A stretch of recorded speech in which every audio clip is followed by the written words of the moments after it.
74 நாள் தொடர்ச்சியா உண்ணாவிரத போராட்டத்துல வெறும் தண்ணீர் மட்டும் அருந்திக் கொண்டு காந்திய வழியில 74 நாள் உணவே அருந்தாம தன்னை உடலை வருத்திக் கொண்டு இந்த மாநிலத்துக்கு இந்த மாநிலத்தை தமிழ்நாடுன்னு பேர் வையுங்க. இது ஒரு தனி மாநிலமா இருக்கணும். இதுக்கு தமிழ்நாடுன்னு பேர் வைக்கணும் அப்படின்னு சொல்லி நமக்காக போராடின சங்கரலிங்கனார் அவர்கள். இவர்களை எல்லாம் நம்ம நினைவு கூற வேண்டிய முக்கியமான நாள் தான் இது.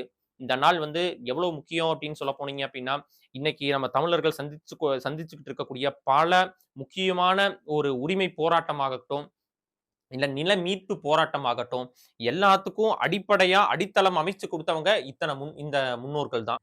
தமிழ்நாடு நாள் தமிழ்நாடுன்னு எதுக்காக பேர் வைக்கணும்? இங்க இருக்கவங்க எல்லாருமே தமிழர்களா? அப்படின்னு நம்ம பார்க்கிறதுக்கு முன்னாடி, ஒரு மொழி, இனம் இது இது இது சம்பந்தப்பட்ட ஒரு புரிதல் நமக்கு இருக்கணும்.